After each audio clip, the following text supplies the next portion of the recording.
亲爱的朋友们，欢迎来到微光夜读。显示屏幽幽的蓝光映在徐高明脸上，勾勒出他专注的轮廓。键盘敲击声在寂静的深夜里显得格外清晰。最后一段核心算法调试完毕，运行流畅。他深吸一口气，身体后仰，靠在椅背上，脖颈发出轻微的咔嗒声。长达数月的鏖战终于告一段落，巨大的疲惫感汹涌袭来，却被更强烈的成就感暂时压下。他站起身，活动了一下僵硬的肩膀，走到落地窗前。城市已经沉睡，只剩零星的灯光和偶尔划过夜空的车灯。从这个高度望下去，平日里喧嚣的都市显得格外安静。徐总，测试全部通过了。彭一家的声音从身后传来，带着压抑不住的激动。徐高明转身，看到年轻的女工程师脸上满是疲惫，眼睛却亮得惊人。办公室里，其他几个团队成员已经东倒西歪地趴在桌上睡着了，有人甚至发出了轻微的鼾声。让大家回去休息吧，明天下午再上班。徐高明轻声道：“这几个月辛苦你们了。”彭一家点点头，却没有立刻行动。他看着徐高明，欲言又止。怎么了？徐高明问。徐总知道了吗？我是说，项目最终测试通过的消息还没告诉他。太晚了，明天一早我再亲自汇报。彭一家抿了抿嘴，似乎松了口气。那就好，这么重要的消息，确实应该由您亲自告诉徐总。徐高明察觉到他话里有话，但并不在意。也许是年轻人想多了。他走到自己的办公桌前，拿起那份厚重的项目计划书，纸张边缘已经被翻得微微卷起，里面密密麻麻的批注记录着每一个不眠之夜。天穹系统不仅仅是一个项目，更是他职业生涯至今最得意的作品。从最初的概念设计，到技术选型，再到团队组建，每一个环节都浸润着他的心血。宏图科技是国内智能制造业的巨头，对合作方要求极为苛刻，能拿下这个1亿的项目几乎是个奇迹。而创造这个奇迹的是他领导的这支不足10人的技术团队。徐总，你也早点回去休息吧。彭一家轻声打断他的思绪。徐高明点点头，开始收拾东西。手机屏幕亮起，是妻子发来的消息：还在公司？项目顺利吗？他简短回复：成功了，马上回家。按下发送键的瞬间，他感到一种奇特的空虚感，就像长跑运动员冲过终点线后突然失去了目标。但这种感觉转瞬即逝。他很清楚，天穹项目的落地实施才刚刚开始，前方还有更多挑战。只是他没想到，第一个重大挑战并非来自技术或客户，而是来自他最意想不到的方向。收拾好东西，他关掉办公室的灯。黑暗中，电脑屏幕保护程序上流动的数据线依然闪烁着，如同这个数字时代永不停歇的脉搏。他轻轻带上门，金属锁舌扣合的声音在空荡的走廊里回响。电梯缓缓下行，数字不断跳动。徐高明靠在冰冷的轿厢壁上，闭上眼睛。他想起了3个月前第一次见到董健的情景。那位宏图科技的技术总监话不多，但每个问题都直指核心，专业而严谨。正是这种专业上的互相认可，最终促成了合作。董健曾私下对他说：“徐总监，选择与贵公司合作，很大程度上是因为信任你的能力。”当时徐高明只当是客套话，现在想来，那或许是合作伙伴最真实的考量。电梯到达1楼，门缓缓打开，深夜的寒意扑面而来，徐高明不禁打了个寒战。他走向停车场，手机再次震动，是许志勇发来的消息：老徐，听说测试很顺利，明天上午来我办公室一趟，有重要事情商量。消息发送时间是10分钟前，那时他正好在电梯里，没有信号。徐高明皱了皱眉，徐总怎么这么快就知道了测试结果，而且这么晚还没休息？他回复：好的，徐总，明天上午见。坐进驾驶座，他没有立刻发动汽车，一种微妙的不安感在心头萦绕，说不清来源。也许是太累了吧，他告诉自己，揉了揉太阳穴。汽车驶出停车场，汇入深夜稀疏的车流，城市霓虹在潮湿的路面上折射出迷离的光晕。徐高明打开车窗，让冷风灌进来，试图驱散脑中的混沌。他期待着回家后能好好睡一觉，迎接明天的庆功宴。然而命运的齿轮已经悄然开始转向一个他完全预料不到的方向。明天等待他的不只有鲜花和掌声，还有一个将彻底改变他职业生涯的决定。而这个决定此刻正在许志勇的心中悄然酝酿。第二天上午10点，徐高明准时敲响了许志勇办公室的门。请进。徐总的声音听起来格外愉悦。推门而入，徐高明惊讶地发现办公室内不止许志勇一人，一个年轻女子坐在会客区的沙发上，姿态有些拘谨。老徐，来得正好。许志勇从办公桌后站起来，热情地迎上前。听说天穹昨晚最终测试通过了，干得漂亮。徐高明微笑着点头，团队辛苦了几个月，总算没有辜负您的期望。坐。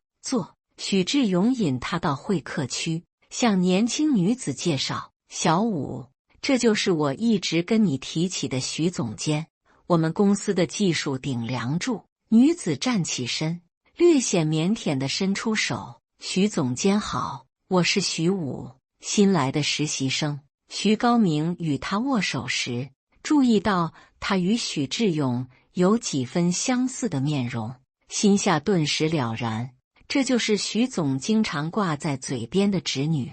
许小姐你好，他礼貌地回应。徐武大约25、26岁，穿着得体但略显保守的职业装，脸上带着初入职场的青涩。徐高明记得徐总曾提过，他刚从国外读完 MBA 回国，小武刚来公司没多久，正好赶上天穹项目即将启动。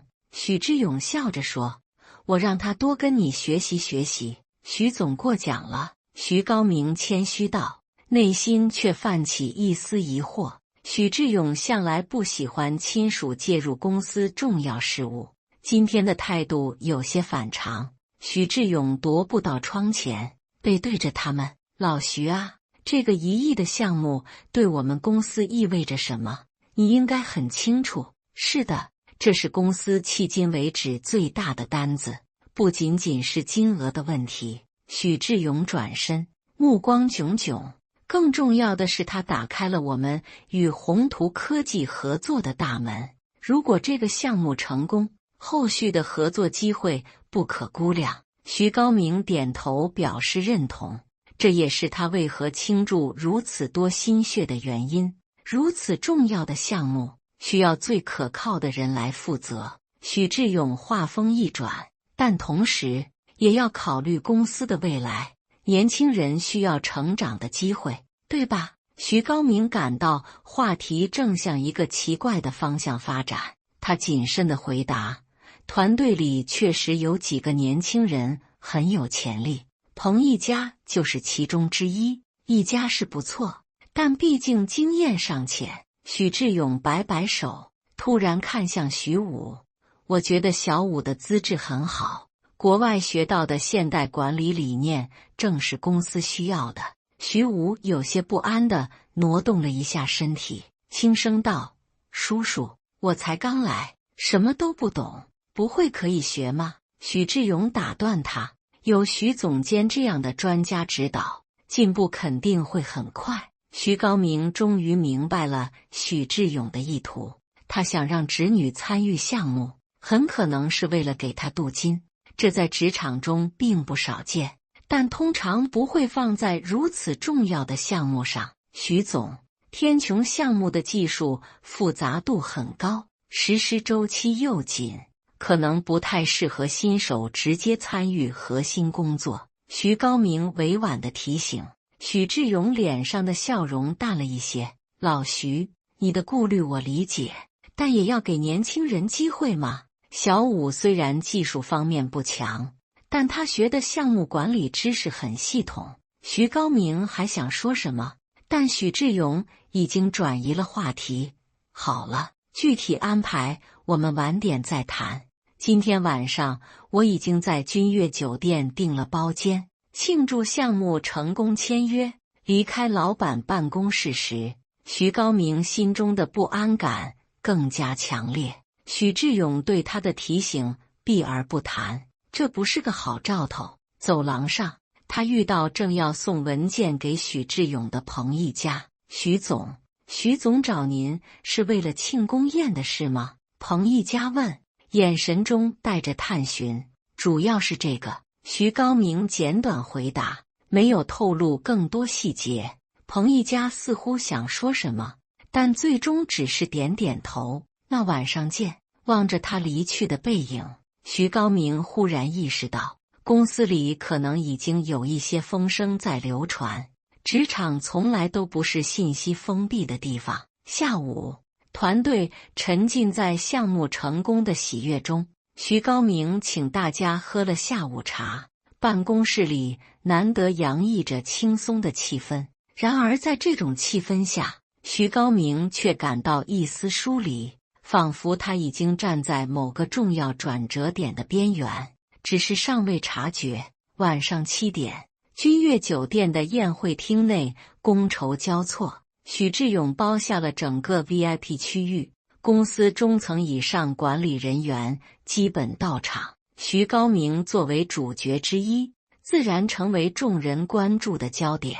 不断有人前来敬酒，祝贺他带领团队拿下大单。徐总监，这一杯一定要敬你。销售部经理举着酒杯，要不是你们技术团队给力，宏图这种客户我们连门都摸不到。徐高明谦虚地与对方碰杯，目光却不自觉地在人群中搜索。他注意到徐武坐在主桌许志勇身旁，神情拘谨，与周围热闹的氛围格格不入。酒过3巡，许志勇敲了敲酒杯，示意大家安静。各位同事，今天我们要庆祝公司历史性的一刻。他声音洪亮，满面红光。天穹项目不仅是一笔大单，更是我们公司技术实力的象征。掌声响起，许多人向徐高明投来敬佩的目光。这个项目的成功，徐总监和他的团队功不可没。许志勇向徐高明举杯致意，徐高明站起身，向众人微微鞠躬。他能感受到团队成员们骄傲的目光。然而许志勇接下来的话，让宴会厅的气氛发生了微妙的变化。但是许志勇话锋一转，一个伟大的公司不能只依靠个别英雄，我们需要培养下一代，给年轻人锻炼和成长的机会。徐高明的心沉了一下，他隐隐预感到了什么。许志勇将徐武拉到身边，这是我侄女徐武，刚从国外学成归来，我将让她全面参与天穹项目，在实践中学习成长。宴会厅里忽然安静下来，几个高管交换着意味深长的眼神。徐武脸涨得通红，低声说：“叔叔，我恐怕承担不了这么重的责任，有你徐叔叔指导，怕什么？”许志勇大手一挥，笑得爽朗：“老徐，你可要好好带带小武啊！”所有人的目光都聚焦在徐高明身上，他感到喉咙发紧，但还是勉强挤出一丝笑容。当然，只要许小姐愿意学。掌声再次响起，但这次的掌声似乎少了些真诚，多了些复杂的情绪。徐高明坐回座位，杯中酒突然变得苦涩难咽。他终于明白，自己呕心沥血打造的项目即将成为别人镀金的跳板。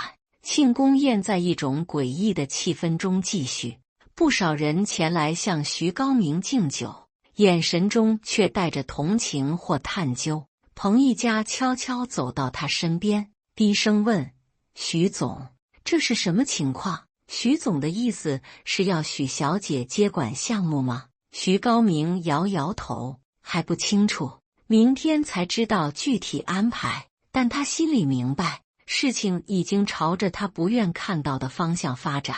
许志勇在庆功宴上公开宣布这一决定，就是不给任何人反对的机会。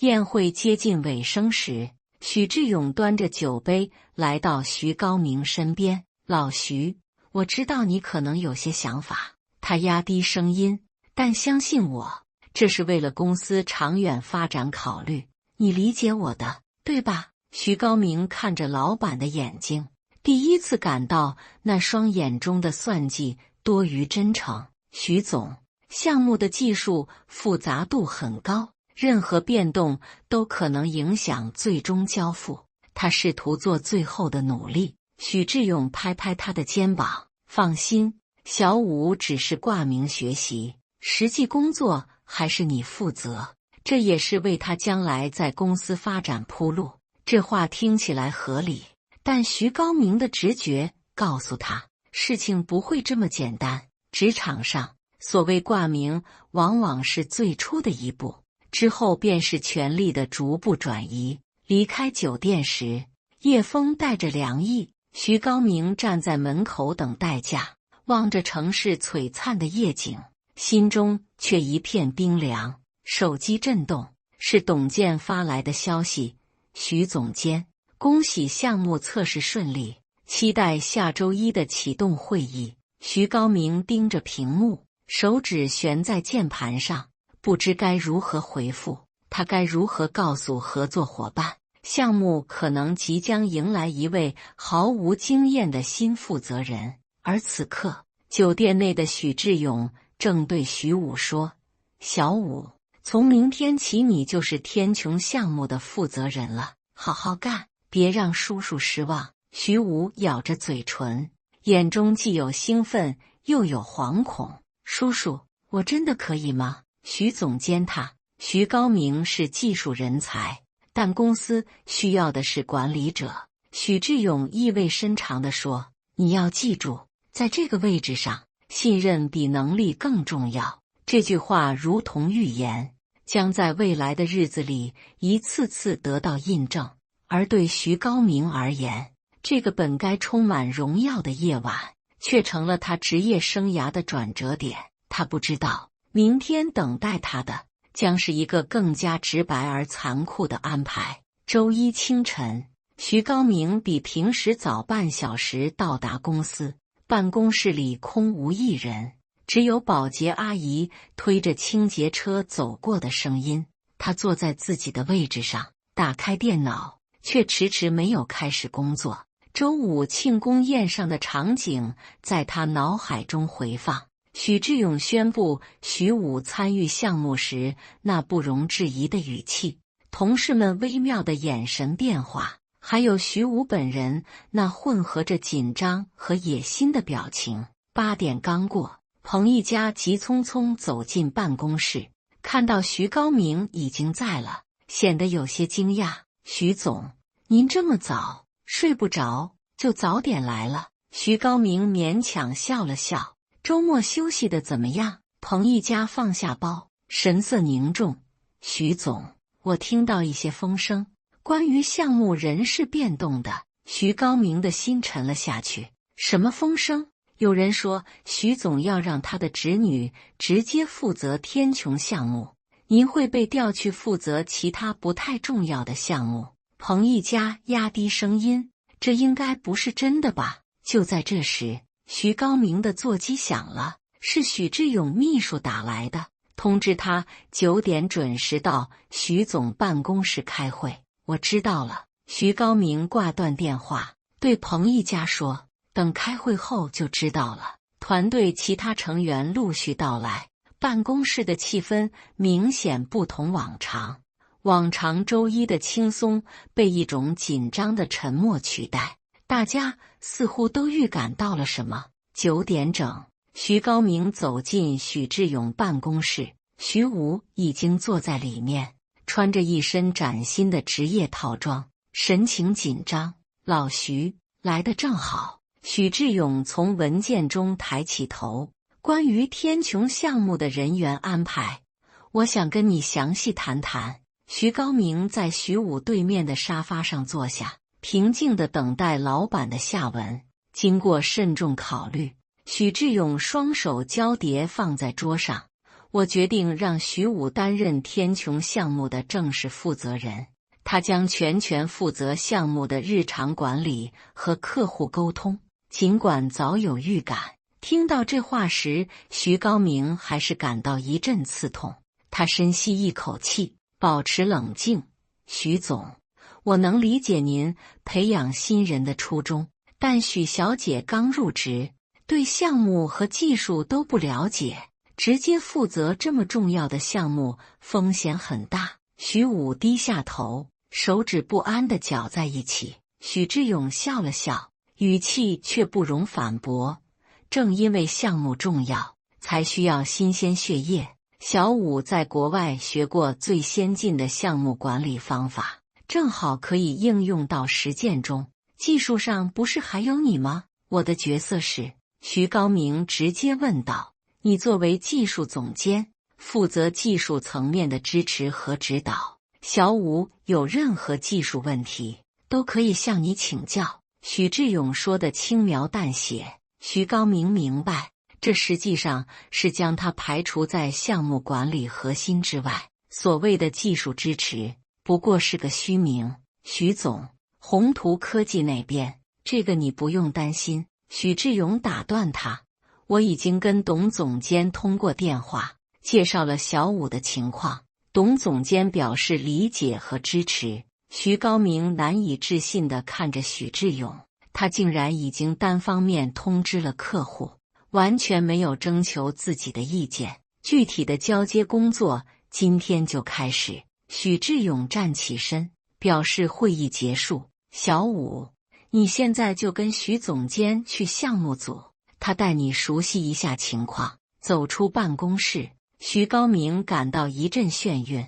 走廊的灯光似乎比平时刺眼，脚下的地毯也变得柔软的不真实。徐武跟在他身后，小声说：“徐总监，我真的不知道叔叔会这样安排。如果您觉得不合适，我可以再去跟他说。”徐高明停下脚步，转身看着他。徐武眼中确实有真诚的歉意，但深处还有一种难以掩饰的兴奋，对权力的渴望。既然徐总已经决定了，我们就按他的指示执行吧。”徐高明平静地说。回到技术部办公室，所有人的目光都聚焦在他们身上。徐高明能感觉到空气中弥漫的紧张和好奇。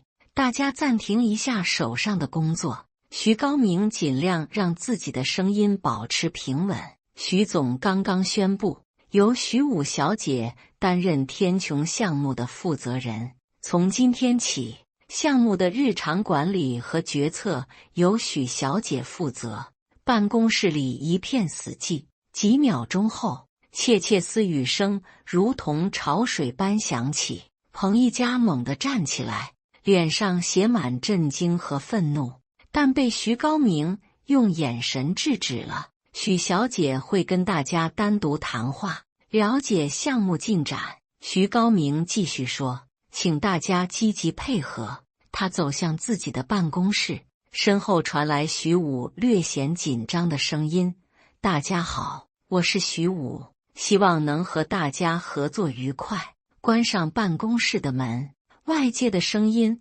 顿时变得模糊。徐高明站在窗前，第一次产生了逃离的冲动。几分钟后，敲门声响起，彭一家不等他回应，就推门而入。徐总，这到底是怎么回事？让一个实习生负责上亿的项目，徐总疯了吗？他连珠炮似的发问，脸因愤怒而涨红。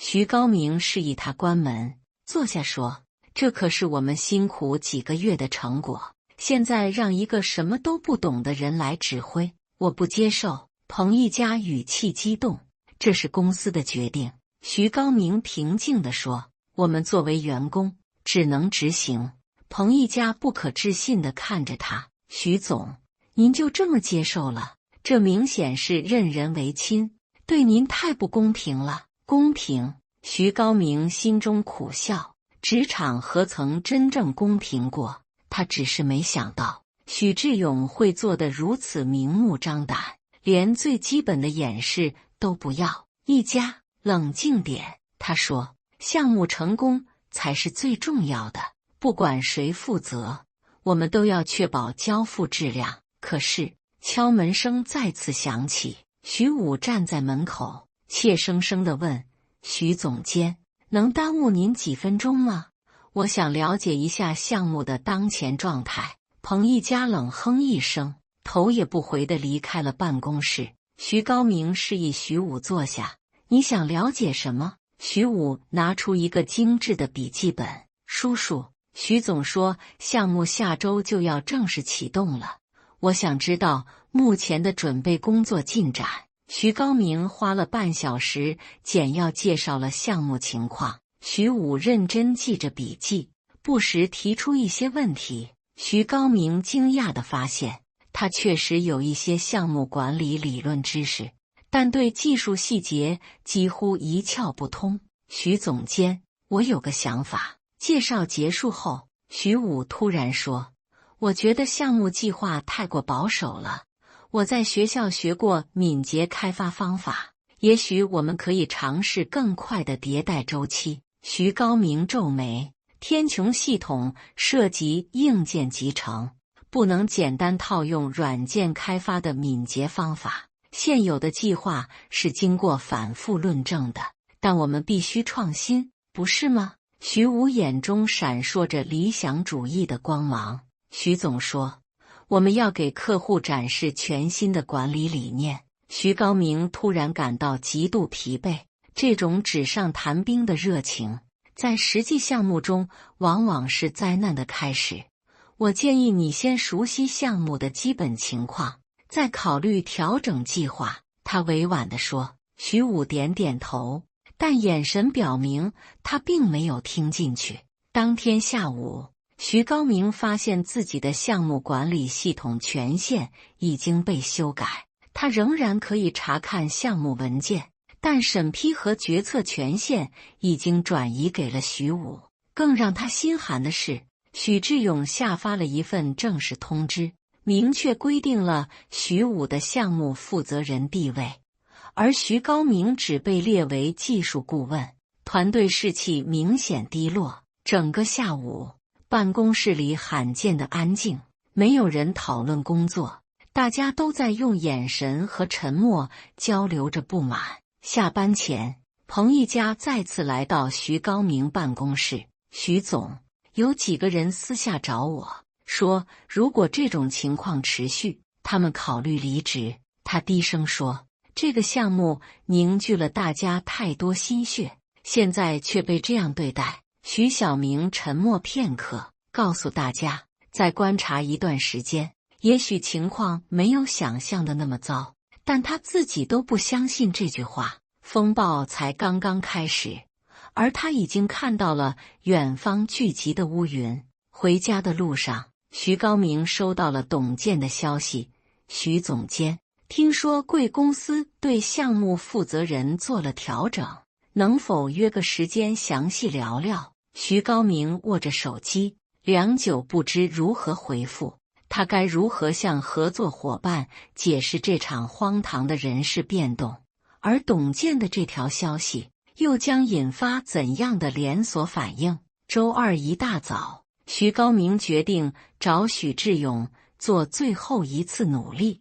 他敲响老板办公室门时，许志勇正在打电话，语气轻松愉快。看到徐高明，他示意对方稍等，很快结束了通话。老徐，来得正好，小武刚刚给我发了他对新项目计划的调整思路，很有创意啊。许志勇笑容满面。徐高明在老板对面坐下，开门见山：徐总，我想再次跟您讨论一下项目负责人安排的问题。许志勇脸上的笑容淡了些。老徐，我以为我们已经达成共识了。徐总，我不是为自己争取什么。徐高明尽量保持语气平和，而是考虑到项目的风险。昨天我与许小姐沟通，发现她对技术细节理解有限，这在实际执行中会很危险。许志勇不以为然地摆摆手：技术细节有你把关吗？小武需要学习的是项目管理和大局观，但项目管理离不开技术理解。徐高明坚持道，特别是天穹这种技术密集型项目，任何一个决策失误都可能导致严重后果。许志勇靠在椅背上，眼神变得锐利。老徐，我理解你的担忧，但你要明白，公司发展到这个阶段，需要注入新的管理思维。小武在国外学的是最先进的管理理念，这正是我们缺少的。管理理念不能脱离实际。徐高明感到一阵无力。徐总，您还记得3个月前我们为何能拿下这个项目吗？正是因为宏图科技认可我们的专业能力和严谨态度，正是因为我们专业的口碑已经建立，现在正是转型的好时机。许志勇语气开始显得不耐烦。老徐，你要有大局观，公司不能永远依赖几个老员工。这句话像一盆冷水浇在徐高明头上，他突然明白了许志勇的真实想法，这不是简单的任人唯亲，而是有意稀释老员工的影响力。徐总，我唯一关心的是项目能否成功交付。徐高明做最后的尝试，如果许小姐一定要参与，是否可以让她先从辅助性工作开始，等项目进入稳定阶段再逐步接手？许志勇站起身，明显结束了谈话。老徐，任命已经公布，客户也通知了，现在更改不合适。你要相信我的判断，也要相信小武的能力。相信。徐高明心中冷笑，这已经不是能力问题，而是最基本的职业操守问题。走出办公室时，他听到许志勇在后面说：老徐，别忘了谁才是公司的决策者。这句话中的警告意味再明显不过。回到技术部，气氛比昨天更加凝重。徐高明看到许武正在会议室里给团队开会，透过玻璃墙可以看到他正激情四射地讲解着什么，而团队成员们面无表情地听着。彭一家从会议室溜出来，一脸无奈地走向徐高明。徐总，他完全推翻了我们的项目计划。彭一家压低声音说要采用什么极限开发模式，把3个月的工作压缩到6周完成。徐高明心头一沉，他懂什么是极限开发吗？显然不懂。彭一家摇头，他以为就是大家加班加点赶工。我解释了硬件集成的限制，他根本听不进去，说要突破思维定式。这时，会议室门开了，徐武兴冲冲地走过来。徐总监，我刚跟团队讨论了新的项目计划。他脸上洋溢着自信，大家都很赞同我的思路，我们决定加快进度，提前交付。徐高明瞥了一眼会议室里团队成员们阴沉的脸，明白所谓大家都很赞同，完全是徐武的一厢情愿。许小姐，项目计划是经过科学论证的，她尽量保持耐心，随意压缩周期会带来巨大风险。风险与机遇并存吗？徐武不以为然。我在商学院学过，创新就是要打破常规。徐高明突然觉得很累，与一个沉浸在理论世界中的人讨论实际问题，就像是对牛弹琴。下午，更糟糕的消息传来，徐高明发现徐武已经单方面向宏图科技发送了新的项目时间表，承诺提前6周交付。第一个发现这件事的是彭一家，他冲进徐高明办公室，脸色煞白。徐总，宏图科技的董总监刚给我打电话，询问新时间表的可行性。他声音颤抖，他说收到许小姐的邮件，承诺11月底前完成全部交付。徐高明感到一阵眩晕，原计划是明年1月中旬交付，提前6周意味着要跳过多个关键测试环节。他立刻查看邮件系统，发现徐武确实以项目负责人名义发出了邮件，而没有抄送给他。我必须立刻联系董总监解释情况。徐高明拿起电话，但就在他拨号的前1秒，内线电话响了，是许志勇秘书打来的，说徐总请他立即去办公室。许志勇办公室里，徐武也在场，脸上带着得意的笑容。老徐，刚收到董总监的回复，他对我们提前交付的计划非常赞赏。许志勇满面春风，这说明小武的思路是对的，客户就喜欢这种积极主动的态度。徐高明愣在原地，一时不知该如何回应。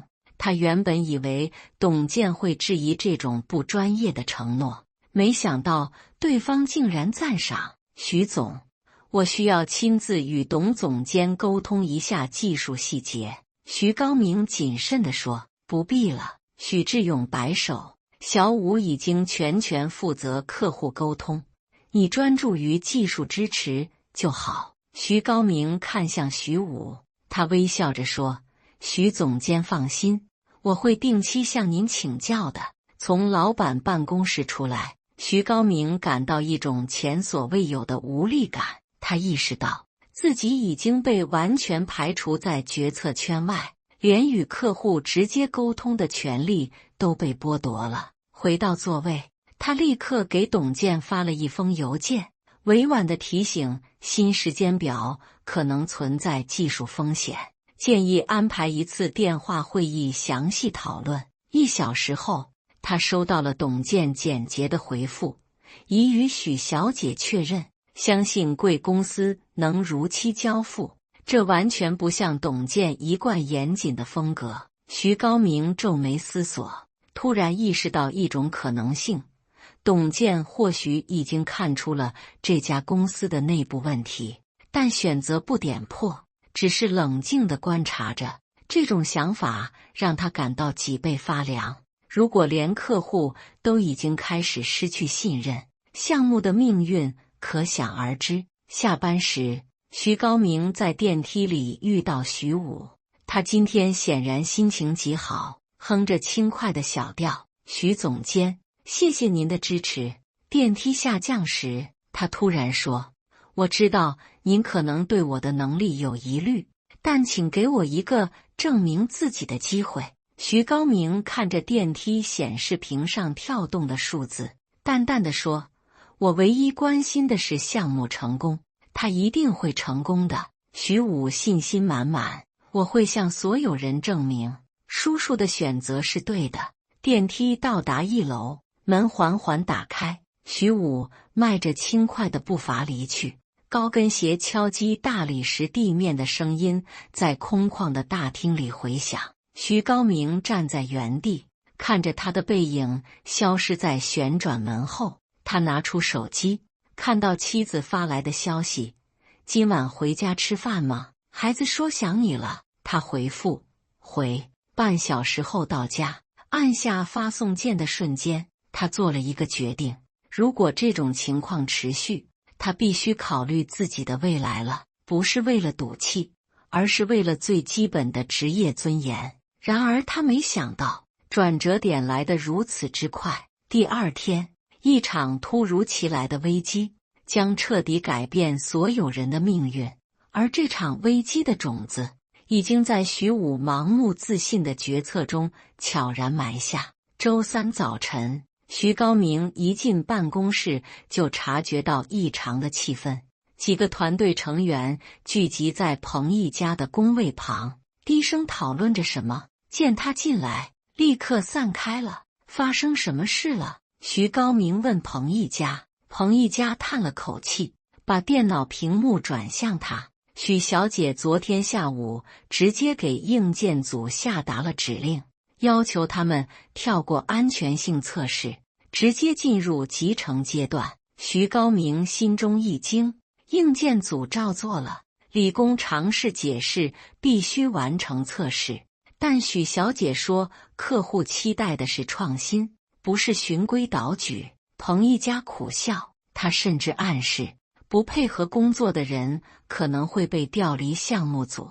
徐高明立刻前往硬件实验室，还未进门就听到理工激动的声音：这绝对不行，没有通过安全测试的模块直接集成，等于埋下一颗定时炸弹。实验室里，理工正与徐武对峙着，脸涨得通红，徐武则暴毙站在一旁，神情不悦。徐总监，你来得正好。徐武看到徐高明，像是找到了救兵，请你跟李工程师解释一下，在项目管理中，适时冒险是必要的。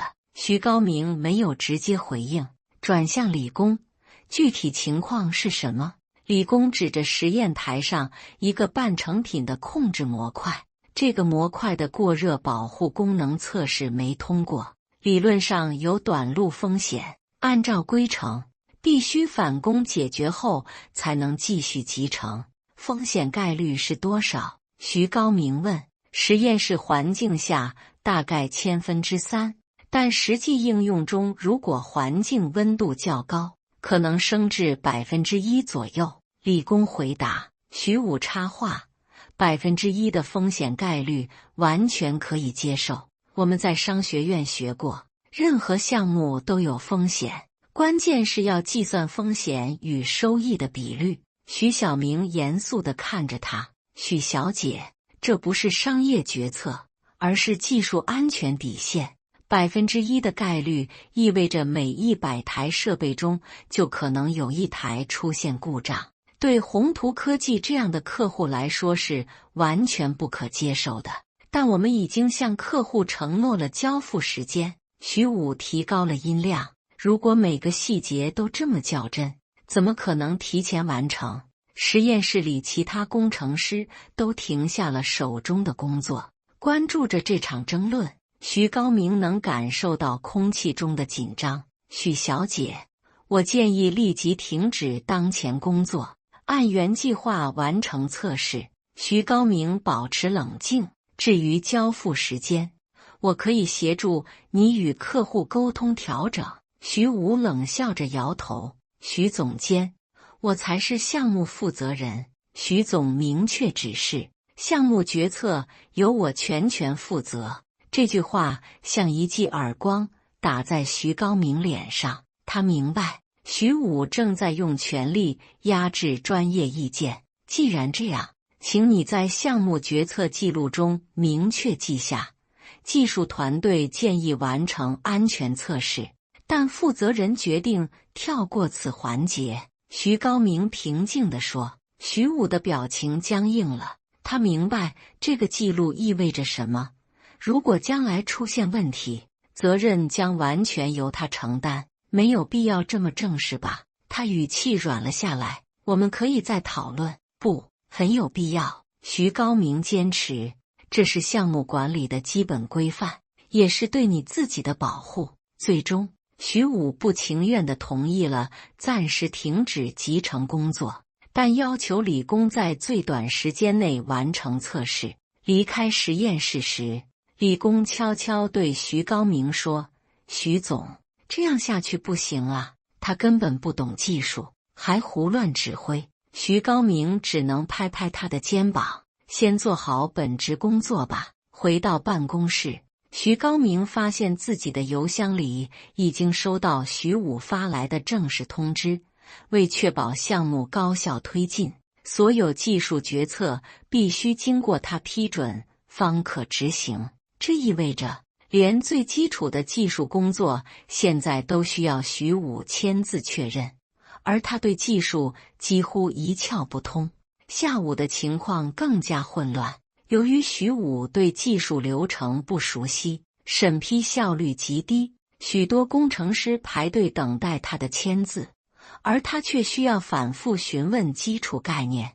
彭一家向徐高明展示了一个令人啼笑皆非的场景：徐武的办公室外排起了长队，每个工程师都需要向他解释为什么需要某个零部件，为什么要进行某项测试。按照这个速度，别说提前交付，能按时交付就不错了。彭一家无奈地说。更糟糕的是，徐武开始根据自己的管理理论重新划分团队结构。他把原本按功能划分的小组打散，组建了所谓的跨职能敏捷团队，却完全忽略了团队成员的专业背景搭配。结果可想而知，擅长软件的程序员被分配去调试硬件，硬件工程师却被要求编写接口代码，工作效率大幅下降，错误率明显上升。徐高明尝试干预，但每次都被徐武以这是现代管理方法为由拒绝。周四，问题开始显现。由于徐武坚持采用他设计的并行工作法，不同小组之间的工作出现了严重冲突和重复。两个小组分别开发了功能相似的模块，而一个关键接口却无人负责。当这个问题被提出时，徐武的解决方案是让两个小组协作完成，但这种协作需要大量的协调工作，而他本人又缺乏技术背景来做出裁断。周五上午，徐高明收到了宏图科技技术团队的一封质询邮件，对方发现项目进度系统中出现了大量混乱的更新和矛盾信息，要求重做。徐高明将这封邮件转发给徐武，并建议召开紧急会议理顺工作流程。1小时后，徐武回复邮件，抄送了许志勇，已向宏图科技方面说明，这是我司创新的动态管理模式，旨在提升项目灵活性。这种敷衍的回应让徐高明感到震惊，他意识到徐武不仅不懂技术，连最基本的职业诚信都存在问题。中午，他在食堂遇到许志勇，徐总看起来心情依旧很好，主动招呼徐高明同桌就餐。老徐，小武这几天表现不错吧？许志勇边吃边问。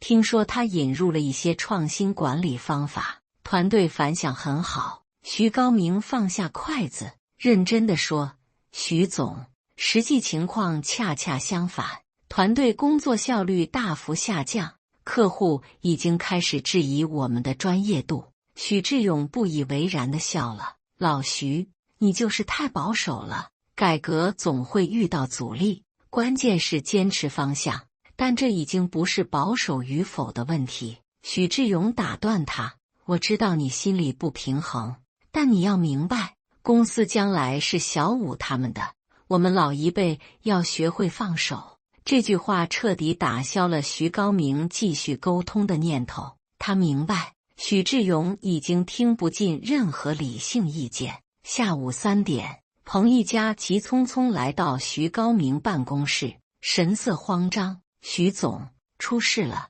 硬件组按照许小姐的要求跳过部分测试，今天在模拟环境中运行，出现了严重故障。徐高明心中一紧，什么故障？控制模块过热，引发了连锁反应，半个模拟系统瘫痪了。彭一家声音颤抖。李工说，如果这是在客户现场，后果不堪设想。徐小明立即起身。许小姐知道了吗？知道了，但她要求封锁消息，不让向徐总汇报。彭一家压低声音，他还命令技术团队连夜修复，不许对外声张。徐高明感到一股寒意从脊背升起，隐瞒重大问题，这是最不专业的行为。他直接走向徐武办公室，门也没敲就推门而入。徐武正在通电话，见他进来，急忙挂断，脸上掠过一丝惊慌。徐总监，有什么事吗？他强装镇定。模拟环境的事故，你打算怎么处理？徐高明直截了当地问。徐武眼神闪烁，只是一个小的技术故障，团队正在解决，没必要惊动徐总。小的技术故障，徐高明提高声音，可能导致设备起火的故障算小故障，你小声点。徐武紧张地看了眼门外，我已经安排处理了，周一前一定能修复。徐高明盯着他，突然明白了徐武的真正担忧，他害怕许志勇知道自己的决策导致了严重问题，这件事必须立即向徐总汇报，并通知客户。徐高明坚定地说，不行。徐武猛地站起来，我是项目负责人，我说了算。就在这时，徐武桌上的电话响了，他接听后，脸色瞬间变得惨白。挂断电话，他喃喃自语，完了。宏图科技的董总监不知道从哪里听到了消息，要求明天上午紧急召开项目评审会。徐高明心中一沉，该来的终究来了，只是没想到来得这么快。而这次评审会将成为压垮骆驼的最后一根稻草。周六上午9点，公司会议室气氛凝重，董健带着2名技术专家准时到场，面色严肃。许志勇也出席了会议，这是项目启动以来他第一次参与技术讨论。徐高明注意到许志勇的笑容有些勉强，显然已经了解了部分情况。徐武坐在主位上，强装镇定地开场，董总监，感谢您在周末抽空过来，这只是一个小问题，我们的团队已经基本解决了。董健没有回应他的寒暄，直接切入主题，请详细说明模拟环境事故的原因、影响和解决方案。徐武深吸一口气，开始照本宣科地念准备好的说明。徐高明听出他在刻意淡化问题的严重性，将责任推给不可预见的硬件兼容性问题。当徐武提到团队反应迅速，已在24小时内解决时，李工忍不住插话，事实上，问题还没有完全解决，我们只是临时绕过了故障模块，根本原因还在分析中。会议室顿时安静下来，徐武狠狠瞪了李工一眼，但为时已晚。董健转向徐高明，徐总监，你对此事了解多少？所有目光聚焦在徐高明身上，他感到许志勇和徐武的视线尤其尖锐。事故原因是控制模块的过热保护功能未通过测试就被集成。徐高明选择实话实说，我们在周五下午发现这个问题，目前正在寻找根本解决方案。许志勇的脸色变得难看，为什么会跳过安全测试？徐武急忙解释，这是为了加速项目进度做的必要调整。我评估过风险在可控范围内，1%的设备故障率较可控范围。董健冷冷打断他，宏图科技的生产线每年生产10万台设备，这意味着可能有1000台存在安全隐患。徐武张口结舌，无法回应。董健继续发问：我还注意到，项目计划在过去1周发生了巨大变化，谁能解释为什么采用完全不符合硬件开发规律的敏捷方法？徐武试图再次解释他的创新管理理念，但董健已经不再听他说话，他直接看向徐高明：徐总监，这个项目还是你在负责技术把关吗？徐高明还没回答，许志勇插话了：董总监，项目负责人是徐武，徐总监负责技术支持。董健意味深长地看了许志勇一眼，没有再说什么，但徐高明能感觉到客户已经对公司的管理能力产生了严重怀疑。会议结束后，董健私下对徐高明说：徐总监，有时间喝杯咖啡吗？徐高明看了眼站在不远处紧张观望的许志勇和徐武，点点头：当然。在公司附近的咖啡馆，董健直截了当地说：徐总监，我看得出来，这个项目已经脱离了你的控制。徐高明苦笑，没有否认，我们选择与贵公司合作，很大程度上是信任你的专业能力。董健搅拌着咖啡，如果这种状况持续，我们可能需要重新评估合作。我理解，徐高明平静地说。董健注视着他，我有一个敏感问题，如果项目脱离你的掌控，你还会留在这家公司吗？徐高明没有立即回答，这个问题触及了他这些天一直在思考的核心。我还没有决定，他最终说。董健点点头，不再追问。两人又聊了些技术细节，然后各自离开，回到公司。许志勇正在大发雷霆，徐高明刚进办公室，就听到许志勇的咆哮从会议室传来：你到底在搞什么？差点把1亿的项目搞砸了。徐高明路过会议室时，门恰好打开，徐武红着眼睛冲出来，几乎撞到他身上。看到徐高明，他眼中闪过复杂的情绪，羞愧、愤怒，还有一丝怨恨。许志勇看到徐高明，语气稍微缓和：老徐，进来一下。会议室内，许志勇疲惫地揉着太阳穴。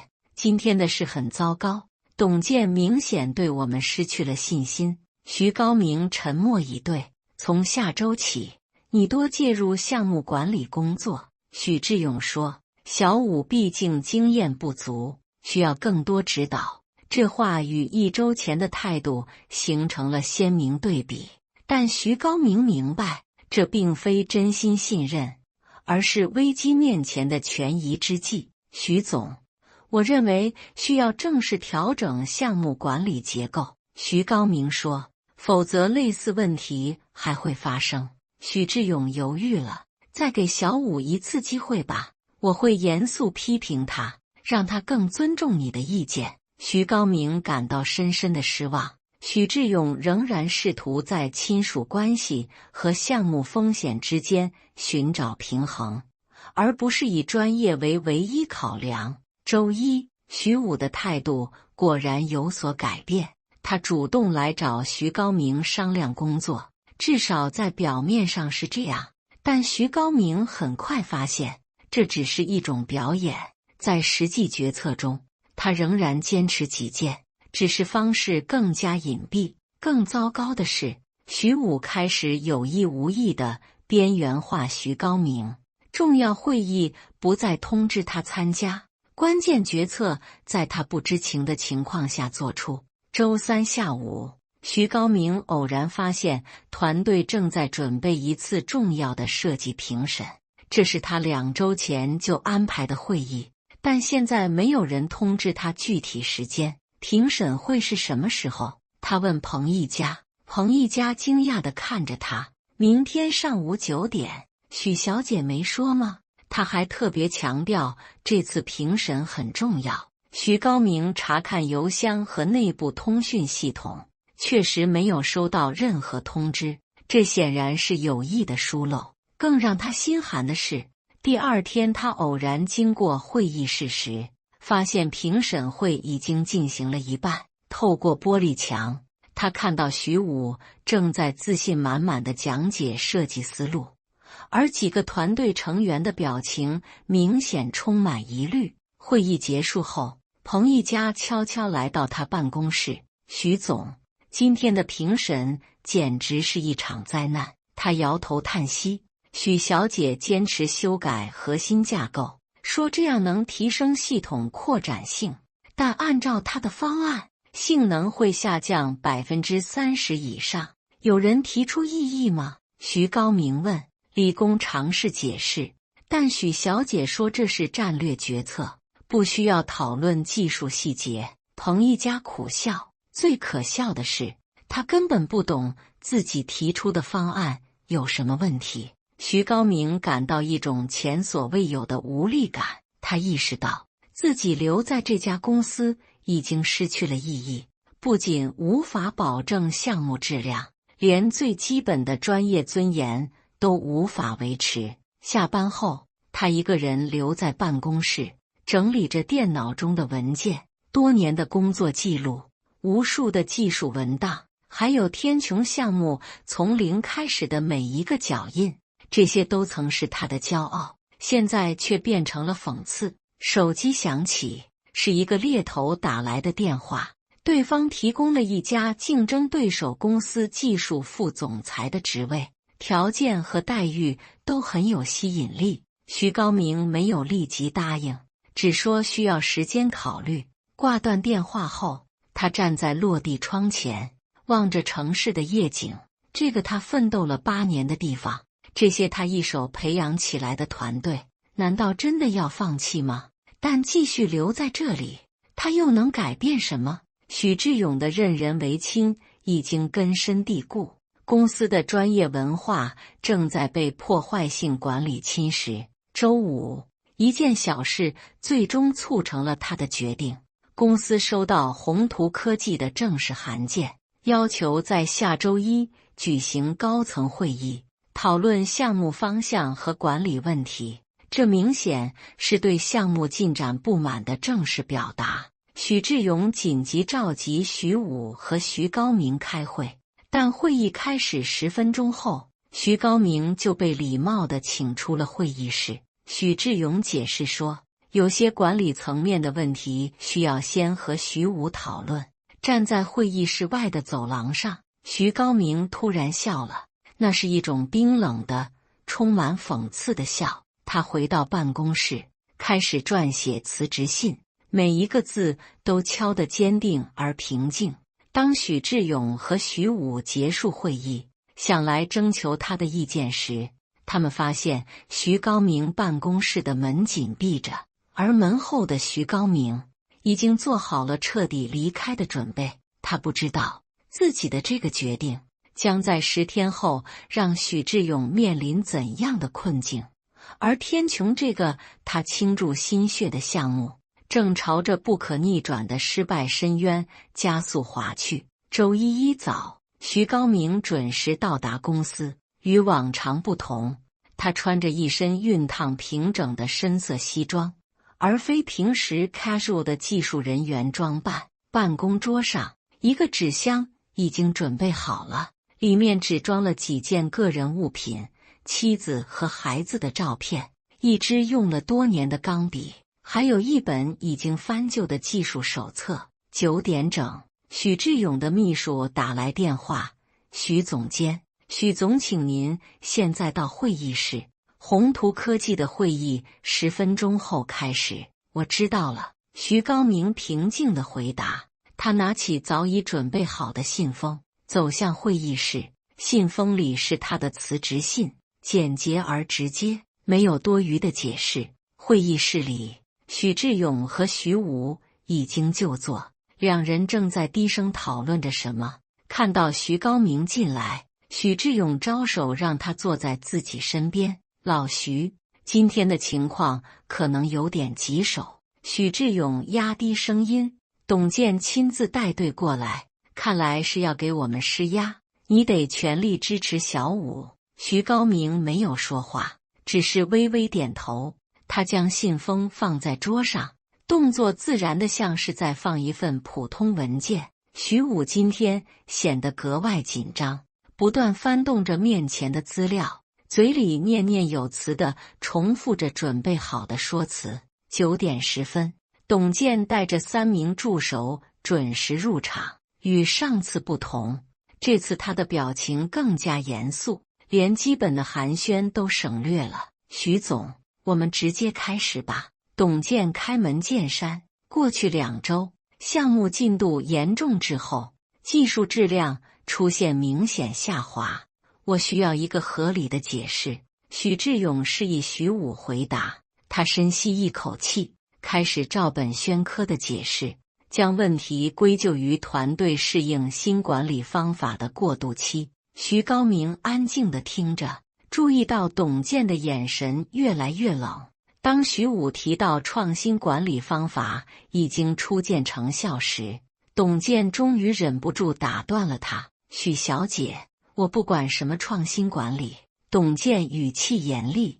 宏图科技关心的只有2点：按时交付和保证质量。从目前看，你们一项都做不到。徐武脸色煞白，求助地看向许志勇。许志勇赶紧打圆场：董总监，请相信我们正在全力解决问题。徐总监会亲自抓技术质量，确保不再出现任何疏漏。所有人的目光聚焦在徐高明身上，会议室里突然安静下来，等待他的回应。徐高明缓缓站起身，平静地拿起桌上的信封，递给许志勇。徐总，这是我的辞职信，即日生效。空气仿佛凝固了，许志勇难以置信地瞪着信封，又看向徐高明。徐武张着嘴，表情呆滞，就连董健也露出了惊讶的神色。老徐，你开什么玩笑？许志勇终于反应过来，强装笑容。现在不是闹情绪的时候。我不是闹情绪。徐高明声音平稳，经过慎重考虑，我认为自己已经不适合继续留在公司。许志勇脸上的笑容消失了。你这是什么意思？因为项目负责人的调整，太小气了吧？徐高明微微摇头。徐总，您误解了，我离开不是因为权力或地位，而是无法认同公司的管理理念和专业标准。他转向董健。董总监，很抱歉在这种情况下告别。天穹系统的基本架构是稳定的，只要回归原始项目计划，仍有成功可能。董健若有所思地点点头，没有立即说话。许志勇猛地站起来。徐高明，你知道现在辞职意味着什么吗？这是赤裸裸的背叛。背叛。徐高明轻声重复这个词，然后笑了，那是种冰冷的、充满讽刺的笑。徐总，真正背叛的是谁？是背叛了专业精神，还是背叛了团队汗水，或者是背叛了客户信任？他目光扫过徐武苍白的面孔。我把话放在这里，按照现在的方向继续，天穹项目必败无疑，您好自为之。说完，他转身向门口走去，脚步坚定，没有一丝犹豫。徐高明，你给我站住！许志勇怒吼。如果你现在走出这个门，就永远别想回来。徐高明在门口停住脚步，回头看了最后一眼。他看到许志勇因愤怒而扭曲的脸，徐武不知所措的表情，还有董健深邃难测的目光。徐总，保重。门在他身后轻轻关上，隔绝了会议室里的一切声音。回到办公室，彭一家已经等在那里，眼睛红肿。徐总，您真的要走？他声音哽咽。徐高明点点头，开始收拾最后几件物品。带我一起走吧。彭一家突然说，这样的公司不值得效力。徐高明停下手，认真地看着他。一家，你现在留下反而更重要。团队需要有人坚守专业底线，没有可是。徐高明语气坚定，记住，无论谁管理项目，技术人员的首要责任是对质量负责，这是我们的职业操守。彭一家默默点头，眼泪终于落下。徐高明抱起纸箱，最后环视了一眼这个工作8年的办公室，墙上的项目奖状，白板上尚未擦去的设计草图，团队合影中大家的笑脸，这一切都将成为过去。走出公司大门时，阳光有些刺眼，徐高明深吸一口新鲜空气，感到一种久违的轻松。手机震动，是董健发来的消息：徐总监，虽然遗憾，但我理解你的决定，保持联系。徐高明没有立即回复，他现在需要的是时间和空间来思考下一步的方向。而在他离开后，会议室里的风暴才刚刚开始。许志勇在面对董健质疑的目光时，才真正意识到失去徐高明意味着什么。但为时已晚，他亲手赶走了唯一能挽救项目的人，而这一点将在接下来的日子里变得越来越清晰。到嘴的鸭子不仅会飞走，还会带走整个池塘的希望。徐高明离职后的第1天，公司陷入了一种诡异的平静。许志勇紧急任命自己暂代项目技术负责人，试图稳定局面。但在早上的项目会议上，他就意识到问题的严重性。谁能解释一下这个模块的故障排除方案？许志勇指着技术文档问。会议室里一片沉默，团队成员们交换着眼神，却无人应答。最终，李工小心翼翼地开口：徐总，这个方案是徐总监亲自设计的，细节只有他最清楚。许志勇皱眉：没有文档记录吗？有记录，但很多关键技术决策是徐总监根据实时调试结果做出的。彭一家解释道，有些细节确实只存在他的脑子里。会议在尴尬中结束，许志勇第一次亲自体验到了项目管理的复杂性，这远比他想象的要困难得多。下午，更糟糕的消息传来，宏图科技正式发函，要求3天内提交详细的项目整改计划，否则将考虑终止合同。许志勇把徐武叫到办公室，关上门大发雷霆：看看你干的好事，现在怎么收场？徐武低着头，声音细小：叔叔，我可以试着联系徐总监，请他远程指导。你还嫌不够丢人吗？许志勇怒吼：是我亲自批准你负责项目的，现在去求他回来，我的脸往哪搁？但硬撑的代价很快显现。第2天，项目中一个关键的数据同步模块出现严重故障，导致整个测试系统瘫痪。技术团队尝试修复，但发现这个模块的设计极其复杂，而唯一完全理解其工作原理的徐高明已经离开。彭一家带领团队熬夜排查，但进展缓慢。每个尝试的解决方案都引发了新的问题，就像在迷宫中寻找出口。周4，董健亲自打来电话，语气冷峻：徐总，如果明天之前不能看到实质性的进展，我们将启动合同终止程序。许志勇终于慌了，他命令技术团队不惜一切代价修复问题，但得到的回应令人绝望。徐总，这不是加班能解决的问题。李工无奈地说，我们需要真正理解系统架构的人，言下之意再明显不过，他们需要徐高明。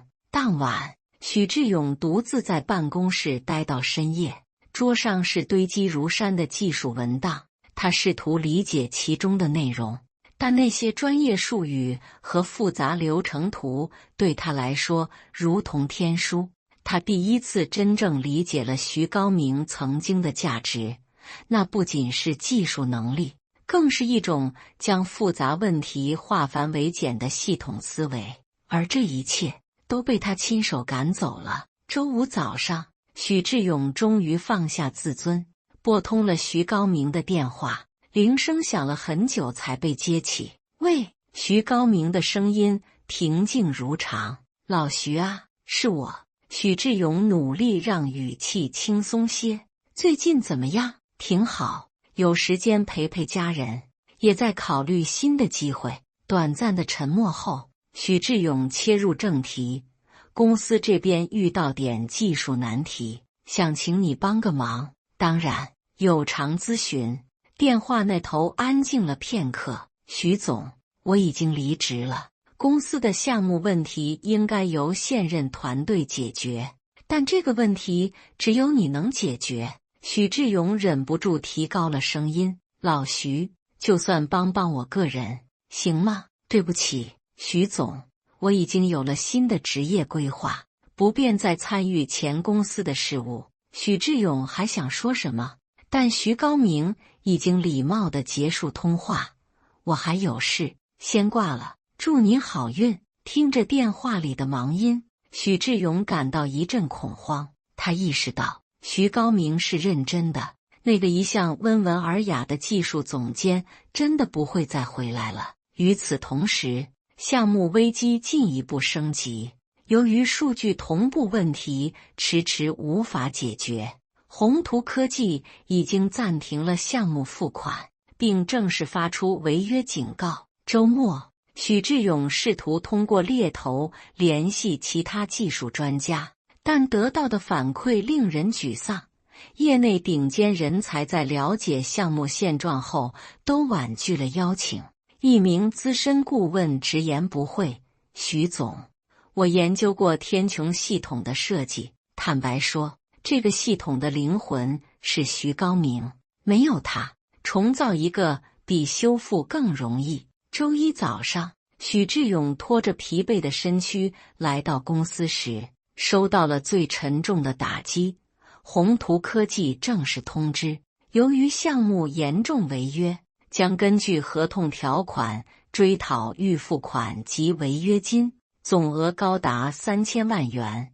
这对公司来说将是致命一击。会议室里，许志勇面对垂头丧气的团队，第一次感到了无力回天的绝望。难道真的没有其他办法了吗？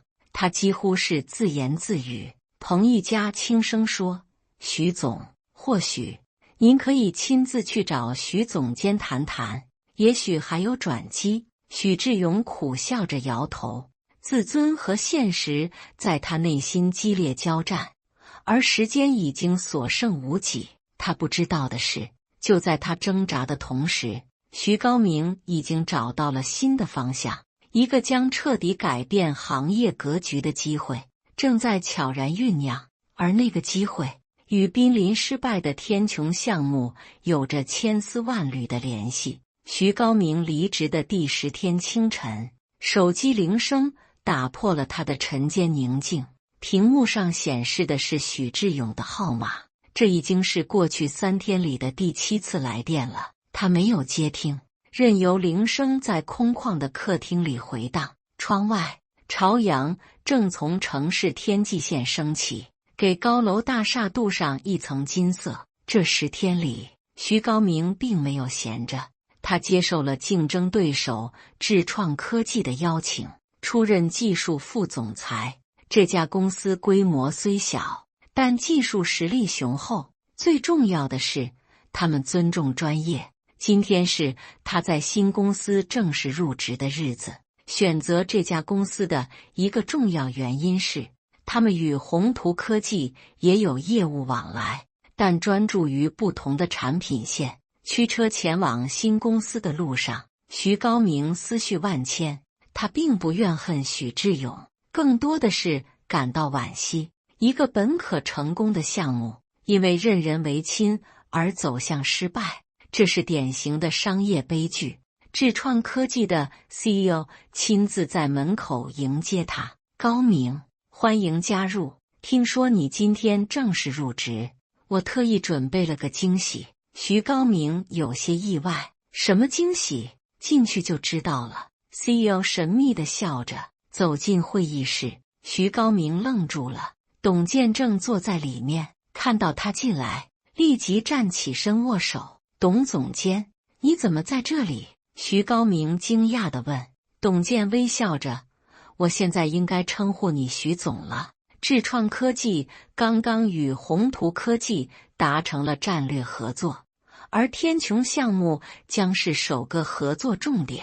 徐高明一时语塞，这个转折太过突然，他需要时间消化。CEO 解释道，宏图科技已经正式终止与原公司的合同，基于对高明你专业能力的信任，他们决定将项目转交给我们公司。董健补充道，徐总监，不，徐总，我们研究过，天穹系统的核心设计是可靠的，只是执行层面出了问题，由你领导团队，我们相信项目能够起死回生。徐高明感到一种复杂的情绪，他倾注心血的项目终于回到了自己手中，但这种方式是他从未预料到的。项目资料和知识产权的问题，他谨慎地问，已经通过法律途径解决。CEO 说，原公司违约在先，宏图科技完全有权更换合作方，至于技术细节，你最清楚不过了。会议结束后，徐高明在新办公室整理物品时，手机再次响起，这次是彭一家打来的。徐总，听说您去了智创科技，他的声音带着期待。是的，今天刚入职，公司这边已经乱套了。彭一家压低声音，宏图科技正式终止合同，徐总快要崩溃了，好几个同事都在考虑离职。徐高明沉默片刻，一家做好自己的职业规划，如果有合适的机会，可以考虑变动。您那里需要人吗？他直接问道。徐高明没有立即回答，他需要时间评估新团队的状况，不能轻易承诺。挂断电话后，他站在新办公室的窗前，这里的视野甚至比之前更好，可以俯瞰整个科技园区。午后，他正在熟悉新项目资料，前台通知有访客，来人是许志勇。这是他10天来第一次见到钱老板。许志勇看起来苍老了许多，眼下的黑眼圈明显，西装也略显褶皱。老徐，我们需要谈谈。他直接说明来意，语气中带着前所未有的恳求。徐高明请他到会议室坐下，让人送来2杯咖啡。宏图科技把项目转给了你们公司。许志勇开门见山，这是你策划的吗？徐高明摇头，我直到今天早上才知道这个消息。许志勇仔细观察着他的表情，似乎想找出破绽。最后，他长叹一声，我错了，老徐，我低估了你的价值，也高估了小武的能力。这是徐高明第一次听到许志勇承认错误，但他明白这种认错更多是出于绝望，而非真正的反省。徐总，事情已经过去了。徐高明平静地说。不，还没有过去。许志勇激动起来，公司面临巨额违约金，可能就此一蹶不振，只有你能挽救局面。徐高明注视着钱老板，如何挽救？你可以在新公司为我们争取一些分包工作，或者说服宏图科技减少违约金。许志勇的声音几乎是在哀求。看在我们共事8年的情分上，徐高明缓缓摇头。徐总，我现在的职责是对新公司负责，至于违约金，那是法律和合同层面的问题，我无权干涉。许志勇的脸色由希望转为绝望。你真的要见死不救？不是见死不救，而是尊重商业规则。徐高明语气坚定：您当初做出人事决定时，就应该考虑到所有可能的结果。谈话不欢而散。许志勇离开时背影佝偻，与10天前那个意气风发的老板判若两人。徐高明并没有感到胜利的喜悦，反而有一种淡淡的悲哀。一个本可共赢的局面，因为短视和任人唯亲，最终变成了多输的结局。下班前，董健打来电话：徐总，明天上午我们开个项目启动会，这次希望一切顺利。当然，徐高明回答，语气中充满信心。挂断电话后，他收到了一条新短信，发信人是他没想到的徐武。徐总监，对不起，我终于明白专业和责任的意义了。祝您在新的平台一切顺利。徐高明没有回复，有些教训需要亲身经历才能深刻体会，而他自己的新旅程才刚刚开始。2个月后，智创科技会议室里正在进行一场关键演示。徐高明站在大屏幕前，从容地讲解着天穹系统在新平台的运行情况。台下，董健和宏图科技的高管们认真聆听着，不时点头表示认可。基于原有架构的优化，系统性能提升了20%，同时能耗降低了15%。徐高明切换幻灯片，最重要的是，我们建立了完整的安全防护体系，确保每个模块都经过严格测试。演示结束后，会议室里响起热烈的掌声。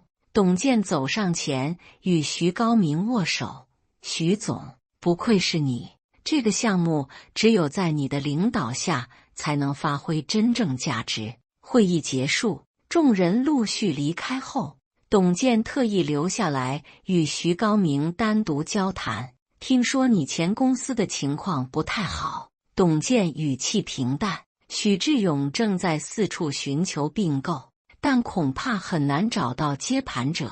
徐高明点点头，他通过行业渠道了解到，老东家因为支付巨额违约金，资金链已经断裂，大规模裁员不可避免。彭一家和李工都来了我们公司。徐高明说，其他几个核心成员也找到了不错的下家。董健若有所思，人才是最宝贵的资产。许志勇最大的错误不是任人唯亲，而是轻视了专业人才的价值。正说着，徐高明的助理敲门进来：徐总，前台说有位许先生想见您，没有预约。徐高明与董健对视一眼，心下了然，请他到小会议室吧。徐高明对助理说，然后转向董健：要一起见吗？董健摇头：这是你们之间的事，我回避比较好。不过，他顿了顿，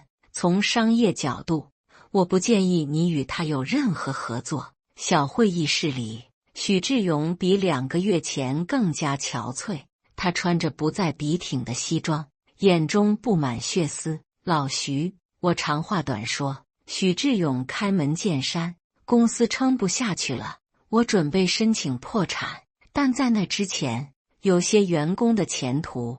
他递过一个名单，上面列着尚未找到工作的几名老员工的名字，我希望你能给他们一个机会。许志勇的声音带着恳求，他们都是跟了你多年的老人，能力你是知道的。徐高明看着名单，心中百感交集。这些确实都是勤恳认真的老同事，不应该为管理层的错误买单。我会评估他们的简历，如果有合适岗位，会优先考虑。徐高明谨慎的承诺。许志勇松了口气，似乎放下了心中的一块大石。谢谢。另外，小武也失业了，他知道自己错了。如果可以的话，徐总。徐高明打断他，每个人都有适合自己的道路，许小姐可能需要重新思考职业方向。许志勇苦涩地点头，不再坚持。沉默片刻，他突然问：老徐，如果当时我做了不同的选择，结果会不会不一样？徐高明思考了一会儿，诚实回答：我不知道，但有一点是确定的，专业和公平应该永远是企业管理的基础。许志勇长叹一声，站起身：我该走了，还有很多事情要处理。送走许志勇后，徐高明站在办公室窗前，望着楼下车水马龙。这个世界每天都在上演着成败兴衰的故事，而今天的结局在2个月前就已经注定。手机响起，是妻子发来的消息：今晚能准时回家吗？孩子想和你一起看新买的绘本。他回复：准时回，带冰淇淋给孩子。按下发送键时，徐高明感到一种平静的满足。职业道路上难免有崎岖坎坷，但只要坚持专业和原则，总会找到属于自己的方向。第二天早上，徐高明在业内新闻中看到了老东家正式申请破产保护的消息。报道简短而客观，没有引起太多关注。同一天的行业论坛上，智创科技与宏图科技的战略合作成为焦点。徐高明作为技术副总裁发表了主题演讲，分享了天穹项目重生的经验。演讲结束后，一个年轻记者提问：徐总，业内传闻这个项目原本属于另一家公司，是因为管理不善才转到贵司，您对此有何评论？全场安静下来，所有人都在等待徐高明的回答。他微微一笑，语气平和：每个项目都有自己的命运，重要的是最终能为客户创造价值，为行业带来进步。至于过程，都是宝贵的经验。这个得体而大气的回答赢得了全场掌声。没有人注意到，观众席最后排坐着一个戴帽子的年轻女性，正是徐武。她听完回答后，默默起身离开，眼中含着复杂的泪水。1个月后，焕然新生的天穹系统在宏图科技成功上线，成为行业标杆案例。徐高明带领的团队也因此获得了行业大奖。领奖当晚，团队举行庆祝晚会，彭一家举杯向徐高明敬酒：徐总，感谢您带我们走出困境。这一杯敬专业和原则。徐高明与团队成员碰杯，目光扫过一张张充满朝气的面孔。这一杯敬未来。他微笑着补充道：窗外城市夜景璀璨如星，在这个充满机遇与挑战的时代，唯有专业与诚信是不可动摇的基石。而属于徐高明和团队的新征程才刚刚拉开序幕。结语：在时代的浪潮中，专业与诚信是永不褪色的基石，他们照亮前路，也守护着每一份倾注心血的价值。每一次跌倒与重来，都是对初心的淬炼。真正的胜利属于那些坚守原则、不负热爱的人。当风暴过后，星空依然璀璨，而那些秉持专业精神前行的人，终将在自己的轨道上闪耀不息。感谢大家的观看，本期故事精彩吗？欢迎大家在下方评论区吐槽。如果你喜欢这类故事，记得点击订阅微光夜读，并分享给更多的人，这会对我帮助很大。再次感谢大家的观看。